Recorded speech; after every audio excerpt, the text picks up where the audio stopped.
Dzień dobry, cześć i czołem, witam Was w kolejnym moim fantastycznym odcinku z serii 100 dni dookoła świata. Ja nazywam się Michał Rusina, to jest kanał Solo po planecie, a dzisiaj nadajemy z kostarykańskiej opuszczonej willi milionera, który szybko się wylogował z tego świata, ale o tym wszystkim opowiem Wam już w tym odcinku, więc zapraszam serdecznie. No to co, kręcimy kolejną przygodę? Lecimy!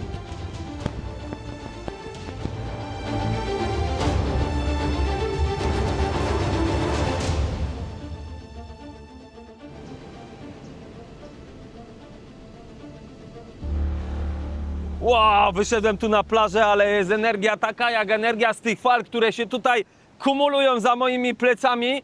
Słuchajcie, jestem w miejscowości Jako. Ciężko to porównać, czy to jest taki polski Sopot, nie wydaje mi się. Znana jest ta miejscowość fantastycznych warunków dla surferów. Spokojnie, nie mam klapek. My w ogóle idziemy dzisiaj tam, na tamto wzgórze. Już Wam pokażę gdzie. Znaczy w sumie to sam nie wiem, ale gdzieś tam gdzieś jest ukryty wśród tej dżungli u góry taki opuszczony hotel. Ale to opowiem Wam za chwilę. Zobaczyłem, że jakieś kilkaset metrów stąd, wróć, zaraz, bo mnie nie widać. Podoba mi się taka zmiana tego obiektywu, jest tak na live'ie. O, tu można sobie w piłeczkę pograć, pykuś. No i tego, co chciałem powiedzieć, że... A walnę jeszcze raz. Poszło. Jest powerek. Ale ja tu nie przejdę, bo tu jest rzeka. No właśnie, ale to tak z daleka Wam pokażę, bo widzę tutaj kilkunastu surferów, śmiałków takiej pogody. Zatrzymałem się w hostelu tutaj nieopodal. Chłopaki, no takie młode, no powiedzmy, no trochę zbyt rozszczepane, ale właściciel, no wydaje mi się, że 30 nie miał, Sebastian niejaki, ale wszystko mi załatwił. Na jutro autobus w ogóle za 40% tej ceny, co tak narzekałem, że są takie drogie te autobusy i to w ogóle się zatrzyma jutro 50 metrów od tego hostelu, więc nie muszę dymać 3 km, tak jak mnie dzisiaj wysadził. Zamówił mi jedzenie, super, taki ryż z ziemniakami, z kurczakiem, z fasolą, zdjęcia nie zrobiłem, bo było takie dobre. Za niecałe 20 zł jeszcze było przywiezione pod same drzwi. A zobaczcie, jak się tu woda miesza. Nie wiem, czy ja sobie to tak mogę. Za niedługo to tu przejdzie, stamtąd wpływa do morza i ona się tu miksuje. Ale zaraz, bo mnie tu coś otacza. Już Wam pokażę tych surferów. Gdzie oni są? A tam! Znaczy, no, pływacy tacy trochę może, bo czekają na falę. No. I pytałem się Sebastiana, bo on zanim przyszedł, to była z godzina z tymi kumplami. Byli właśnie surfować, bo oni tutaj tak żyją, że żyją tym surfowaniem. No jak widzicie, warunki są spoko. Zapytałem się, czy jutro surfują. Mówi, że codziennie surfują, tylko w zależności od pływów. Jutro dopiero po południu się wybierają, więc przez myśl mi przeszło, żeby zrobić odcinek z nimi. Ja bym nie próbował raczej, no bo prawdopodobnie to zbyt tutaj jest, no, że tak powiem, zbyt mocne warunki jak dla mnie. Na początek to po pierwsze, a po drugie nie mam kamerki sportowej przy sobie, takiej wodoodpornej, no to co będę kręcił? Muszę kręcić, no, ale ich bym nakręcił, coś bym zrobił, coś bym zaimprowizował, na pewno by mi pomysłów nie zabrakło. Jutro jest futro, no bo ja wyjeżdżam o 11. Mam już dosyć mocny plan, mam jeszcze 2 doby i 2 odcinki do nakręcenia. Między innymi opuszczony szpital gruźliczy i prawdopodobnie odcinek jeszcze ze stolicy San Jose. Stolica, która nigdy nie była w planie, ale to powiem w stosownym odcinku. No a teraz zobaczmy tutaj jeszcze ci surferzy, coś oni tam kombinują. O, jest! Ale się odwróciłem, elegancko leci chłopina. No nie są to fale w Portugalii, ale super, jest. Macie taką namiastkę czasów surferów. Następny. O, poszedł pod falę. Podziwiam, naprawdę. A pomyślcie sobie dopiero, jak te fale osiągają jakieś niebotyczne wymiary. Tutaj to nie wiem, czy ta fala może ma ile? Metr, półtora? To miejsce słynie z tych surferów. Pójdziemy trochę tu brzegiem morza. Jak widzicie, ta plaża już nie jest, chociaż piaseczek jest fajny, ale taki brązowy, już nie jest taki super, jak było to w poprzednim odcinku na plaży w Uwicie. No tam zwariowałem po prostu, była ta najpiękniejsza plaża, na jakiejkolwiek w życiu byłem. No, tu trzeba uważać, bo zaraz mogę mieć buty mokre. Nieważne. Najadłem się, kawy nie piłem i słuchajcie, zmierzamy tam gdzieś wyczaić opuszczoną willę, która de facto stała się lokalną galerią sztuki. Ale o tym wszystkim już na miejscu. Mamy 2,5 godziny do zachodu. Postaram się tam zostać nawet po zmroku i zbadać, czy tam są jakieś duchy, bo są pewne historie krążące tutaj wśród lokalnej społeczności, ale po raz kolejny powiem, za chwilę wam o tym opowiem. Nie tylko tutaj powiewa flaga Kostaryki, ale też naszego sąsiada.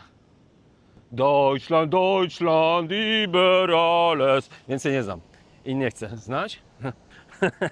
O, bije na palma, bije. Ktoś dzisiaj mi fajnie napisał, że zarażam go swoją energią, że jest dużo innych youtuberów, ale mnie ogląda za moją osobowość. Powiem tak, bardzo dziękuję, przyjmuję, cieszę się, że się udziela ta energia i komukolwiek się udziela ta energia, to kurde weże róż dupsko i idę na spacer teraz, gdziekolwiek jesteś.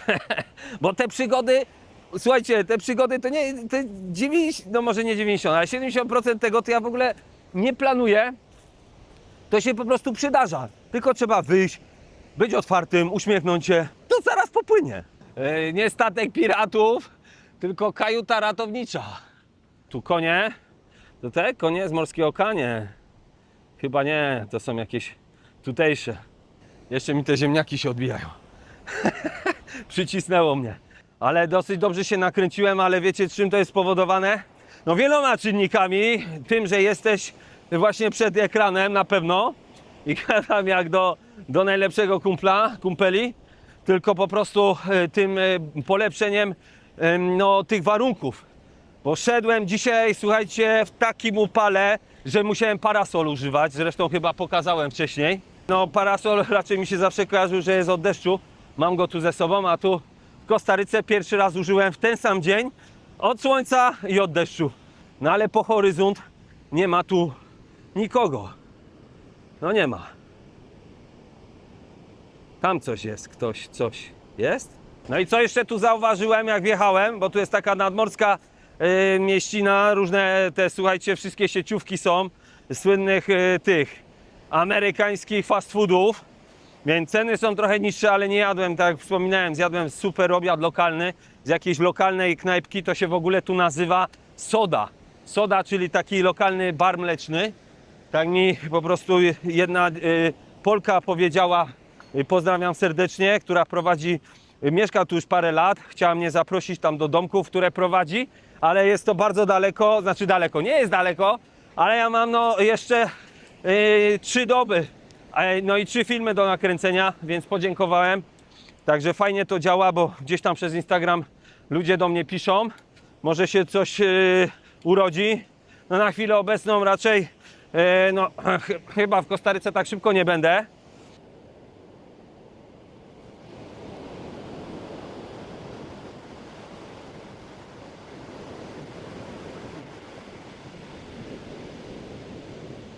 Tu dojrzałem jakiegoś śmiałka jeszcze. Solo. Solo po planecie nie, solo po fali. No, poczekajmy, niech się troszeczkę jakieś fale pokażą i spiętrzą.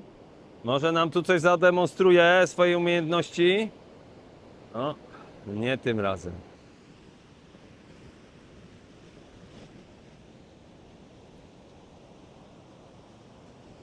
No i proszę.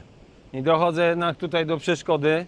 Chwilę jeszcze podejdę, ale takiej sama jakby rzeka, która tutaj wpływa i przecina moją drogę, no niestety nic nie zrobię. Muszę gdzieś tam obejść i przez most pewnie. Ale ciekawie to się tu miesza, prawda? Okej, o, chmurki jakieś idą. Będzie lało. Co tam? Kurde, nie jestem z cukru, a poza tym mam parasol. Kupiłem sobie prawie za 100 zł, bo jeden zostawiłem przy Kamiennych Kulach. Jak nie oglądaliście tego odcinka, to serdecznie zapraszam do biblioteki. Były przygody, jak zwykle, których nie planowałem. O, już zaczyna kropić powoli. Ja tak cisnę w tych samych podkoszulkach, bo mam 3, ale no mogłem 4 wziąć, muszę sobie kupić, bo problem jest wtedy, jak idzie do prania. Ale kosmiczny tu budynek, nie podoba mi się zupełnie. No i wtedy się problem robi, bo znaczy wczoraj nie robi się problem, tylko no 2 wyprane i 1 na sobie. Ale w tych warunkach, słuchajcie, to nawet się nie kąpałem. Zresztą nie miałem takiej opcji, bo była awaria wody. I nie tylko w tym hostelu, ale w całej dzielnicy. Tuż przed wyjściem włączyli, ale wiedziałem, że po prostu wejście pod prysznic to jest tak samo, za 5 minut będę wyglądał. Więc wykąpię się tuż przed spaniem. No takie są smaki, że tak powiem, piechura youtubera przygodowego. To nie jest tak, że tu jakaś bieda jest, bo to nie myślcie sobie, że Kostaryka to jest jakiś tam kraj trzeciego świata, bo tak nie jest. Tak jak wspominałem w jednym odcinku podsumowującym, średnia, znaczy najniższa krajowa to jest $650. No ale zawsze porównuję do tego, co można sobie za to kupić. Jeżeli byle jaka pizza kosztuje $20, no to kurde, to słabo. Zbliżamy się powoli już do tego tutaj szczytu, nie wiem gdzie. Gdzieś musimy się przedostać przez tę dżunglę. Co chwilę przechodzę obok takich zamkniętych osiedli. Widzę pełno Amerykanów, słychać zresztą po akcencie. Widocznie mają tu domki swoje letniskowe. No i jest opisane to jako kondominium. Myślałem, że to jedna tylko jakaś nazwa, ale widocznie jest to nazwa zamkniętego po prostu osiedla, albo Luxury Villas, albo kondominium. I mi się przypomniał Grzegorz Braun, który często wspomina, że jest Euro Kołchoz kondominium. Doszliśmy tu do głównej drogi. Tak, gościu tu jakiś sobie biega. Według moich wyliczeń to jest chyba tutaj ta droga. Tu i tam tym lasem i tam gdzieś do góry. Ola, ktoś tam trąbi, nie wiem co za chłop, ale jak machałem, to myślał, że ja do niego macham. Co to w ogóle za jakiś pancerny wóz? Forsa. Lecimy w las. Dżungla. Nie ma. Terapia jakaś? Nie, terapii nie potrzebuję. No, wygląda dosyć prężnie. Jakby trzeba było się przedzierać tam, ale nie ma szans. Nie potrzebujemy, jest tak stromo. Właśnie szedłem, tak sobie myślę, no już tam jest droga na dole. Jak tu jest tak pod górkę, to mają przekichane w zimie, nie? Jak śnieg trzeba odgarniać. Tylko tu nie ma zimy. Beton się kończy, ale zaczyna się shooter. Natural Doctor, Love Yourself. O, jak fajnie napisane. Prywatny property. Okej, no dobra. Tak jest, najlepsza terapia to polubić siebie. O czym muszę tu wspomnieć, akurat przechodziłem obok czegoś takiego. Wydawało mi się, że to są jakieś może skrzynki na listy, ale jak widzicie jest plastik, no to wiadomo o co chodzi. Kostaryka strasznie stawia na ekologię. Zresztą oni większość swoich pieniędzy publicznych przeznaczają właśnie na służbę zdrowia, na ekologię i uwaga, nie mają wojska. W 1949 roku podjęli uchwałę i decyzję w tym kraju, że wojska nie będzie. Mają policję, jakieś jednostki specjalne, ale nie ma wojska. Mi to tak śmierdzi, że chyba tutaj muszą być wpływy amerykańskie. No jak nie ma wojska? Chociaż niektóre małe kraje nie mają, prawda? No ale to zawsze za kimś trzeba stanąć, tak jak na przykład Butan jest mały kraj pomiędzy Indiami i Chinami i stanęli po stronie Indii, więc jakby jest nastawiona taka polityka proindyjska, jakby coś się działo, to Indie ich wesprą, jeśli by Chińczycy coś tam próbowali zagarnąć. No mały zawsze musi stanąć gdzieś po jakiejś stronie, no nie? Zresztą dobrze my wiemy, biorąc pod uwagę na nasze położenie geograficzne i co w historii świata się działo na naszych terenach. Dobra, Michał, nie mądruj, lecimy. Droga się tutaj drastycznie zwęziła, ale auto na pewno tędy przejedzie. Jedno mi się nie podoba właśnie z telefonem, jak jest zielono, to tak przekłamuje kolory. O, jest klimacik, coś tu się dzieje. Jakieś pierwsze właśnie zabudowania tej pozycji, do której Cię prowadzę. Auto tędy na pewno dawno nie jechało, bo widziałem gałęzie takie, że ledwo można było przejść. Co kawałek jest jakiś tutaj strumień, dżungla. Wow, ale to wygląda tu. nikogo ani przede mną, ani za mną. Ale ja jestem w sumie przyzwyczajony do takich akcji. Miałem tu spać, ale zobaczcie, na mnie po prostu jest katastrofa, jeśli chodzi o to pocenie. Nie wytrzymałbym chyba pod namiotem. Znaczy wytrzymać to bym wytrzymał, nie takie rzeczy. Byłem w libańskim więzieniu, come on. Ale chodzi mi o to, że nie za wszelką cenę takie pchanie, bo mam misję 100 dni, a nie chcę po prostu gdzieś stracić tej energii. Jakiś Land Rover by chyba tu wyjechał. Kiedyś takich se chcę kupić. A to spokojnie, bo Michał, spokojnie. Etapami. Będą Land Rovery, będą afrykańskie sawanny i inne mongolskie pustynie.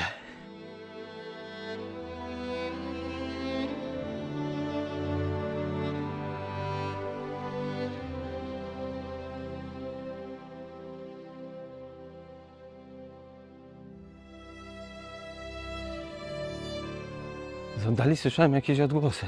A są tu jacyś ludzie. No to dosyć chyba popularne miejsce, na pewno na zachód słońca. Ale dzisiaj jakiś cud by musiał chyba nastać, żeby słońce się pojawiło i przebiło przez to ogromne zachmurzenie.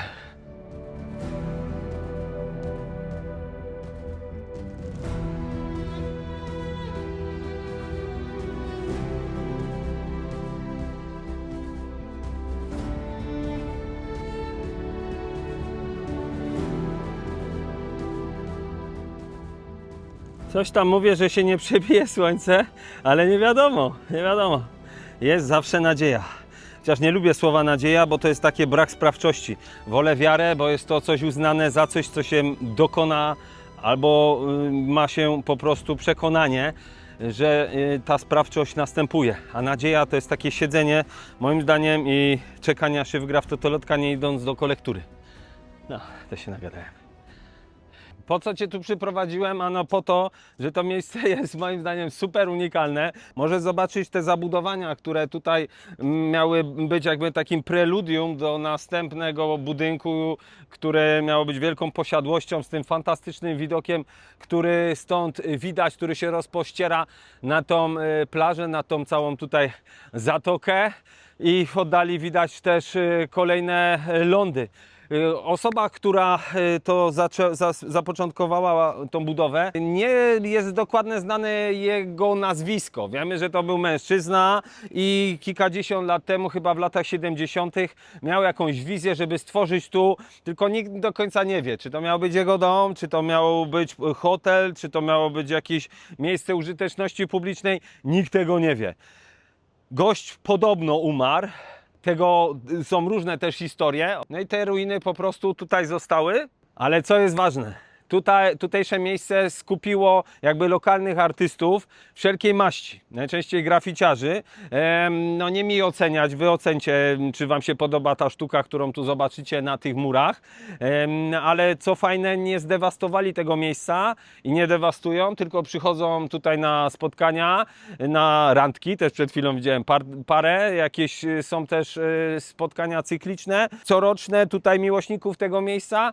No ale co najważniejsze, po prostu zachowali to i nie zdewastowali. Jedyne co, to tylko po prostu pomalowali. Dobra, no to tyle. Lecimy do góry. We got nowhere to be, just a slow dance with the summer heat. The world outside can't wait a few, 'cause right now we got nothing else to do. A coraz więcej tu ludzi się pojawia. Tam szła jakaś parka za mną przed chwilą. Teraz idzie trójka dzieci z mamą albo z ciocią. No i... ale wszyscy już chyba zmierzają ku domowi. Hola. Aniżeli idą do góry. Rowerzyści, biegacze. W ogóle tam jest chyba jakaś impreza. Ale będą jaja, jak jeszcze na imprezę trafimy. Tu cała ta droga, ciekaw jestem, czy to było przez tego właściciela zapoczątkowane, czy przez osoby później, które działały tutaj. Tu jest w ogóle rozgałęzienie. Mirador, tu do góry, albo tam. Ale drzewo akurat to usiadło centralnie na drodze. Dobra, wkraczamy tu. Muzykę cały czas słyszę tam w oddali. Może to się dzisiaj nie zawali. Jest tu dosyć tak mroczno. Telefon tego nie oddaje, no bo ma dobry obiektyw. Światło czuły. Sporo go wchłania, więc idziemy, ale coś... Nie, to na pewno to jest to. Co to za muzyka gra? Ola. Ola, ola. H się nie czyta. Tyle umiem po hiszpańsku.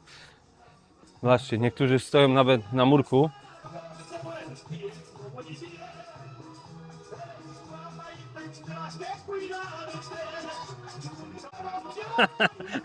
Nie wymyśliłem tego. Wiedziałem, że tu będą jakieś osoby, ale nie sądziłem, że będzie muzyczka.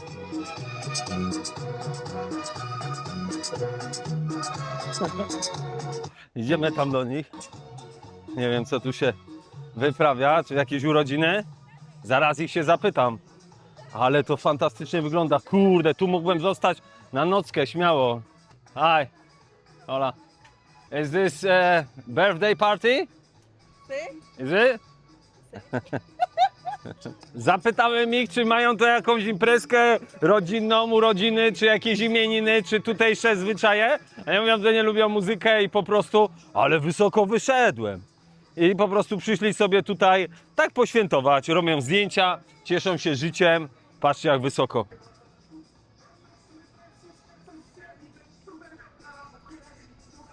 Przeważają no takie artystyczne, jak to się mówi, graffiti, no moim zdaniem takie lata 90.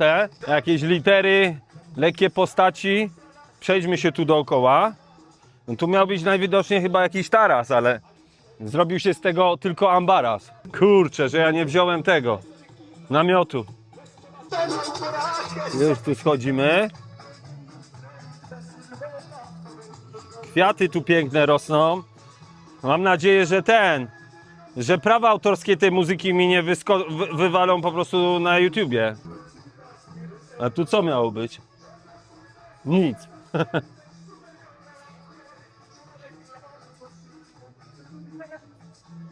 Zaglonimy wszędzie. Tu chyba była jakaś toaleta albo coś. Tak, to toaleta. Tak mi się wydaje, że tu kilkanaście lat temu było to w ogóle otwarte na jakąś kawiarnię. Tu możemy podejść, jest rura odpływowa. Trochę tutaj widzicie, to uległo ruinie. Ale reszta się nawet dobrze zachowała. Tu możemy przejść, możemy. O. Dzisiaj taki odcinek stricte urbexowy. Było to... O kurde. Tu żeby nie wpaść do tego. No bo tu jest jednak... No co najmniej 3-4 metry. A tu jest ta parka, co przyszła na randkę. Tak jak wyczytałem, dużo ludzi tu lokalnych lubi właśnie przyjść, zwłaszcza o letniej porze, bo tu jest fajny taki teren spacerowy. No i sobie przynoszą muzykę, pewnie jakiś grilla, jedzenie i spędzają tak czas. Są tam jacyś surferzy jeszcze? Widzicie kogoś? Nie widać, jest po horyzont. No już nie ta pora. No to byłoby super, kurde, namiocik rozłożyć. To nawet w sumie nie wiem, w którym miejscu. Niektórzy mówią, że po zmroku słychać tu kroki. Niektórzy mówią, że to jest dom wielu nietoperzy. A mi się wydaje, że nikogo tu nie ma. Żadnych duchów. No chyba, że pan właściciel przychodzi raz na czas sprawdzić, co tu się dzieje, kto go odwiedza. Teraz naprawdę żałuję, że nie wziąłem tego namiotu, że tu nie zostanę. Ale zaraz, tu jest jeszcze ukryte przejście. No, czy to piwnica? A tu są nietoperze. No tak. Słychać ich tu? Nic tu nie lata, ale tu chyba. Tak mi się wydaje. Tu słyszałem. O! Jak latają, tam widać. No nie? Widzicie, czy nie? Zaraz się tu pojawi jakiś nietoperek. Czuję się jak w Indiach. Kto nie oglądał odcinka z nawiedzonej wioski w Indiach z Maxem, to niekoniecznie nadrobi zaległości. O! Nie wiem, czy tu jest jakiś nietoperek. O, jest, siedzi.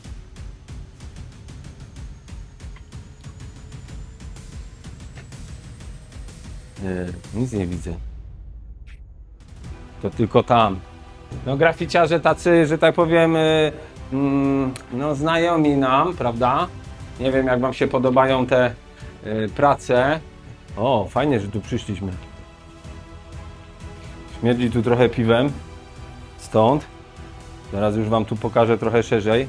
Nie wiem, tam w tym kiblu to trochę niefajnie. I tak te prace tu wyglądają. Ale ja tu muszę uważać, żeby nie spaść. No tu już jest koniec. No właśnie. Jak wam się to podoba? Dobra, przejdziemy się jeszcze tu, zanim te wszystkie nietoperze nie wrócą do domku.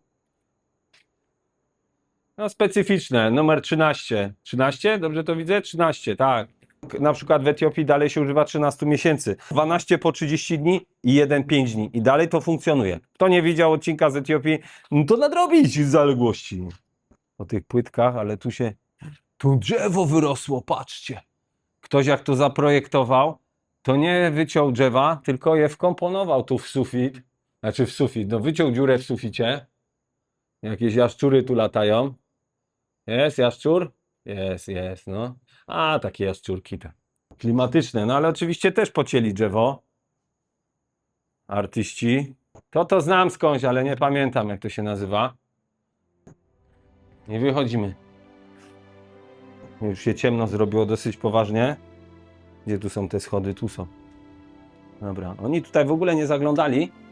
Mało kto tam się, że tak powiem, zapuszcza. No ale jak już tu jestem, no to co, nie wejdę? No.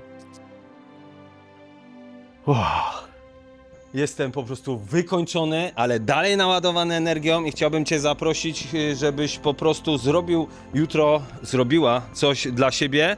Przede wszystkim ruszyć 4 litery z domu, bo przygoda czeka nawet w tramwaju, nawet z panią z kiosku, z warzywniaka, albo pojechać w góry na koniec świata.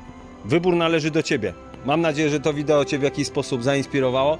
Dziękuję Ci bardzo, że jesteś ze mną. Zostaw lajka, komentarz. Przyczyń się trochę do rozwoju tego kanału, skoro już tu jesteś na samym końcu. Wymagam to. Będę dusił. Jak tego gościa kiedyś w Japonii na ulicy.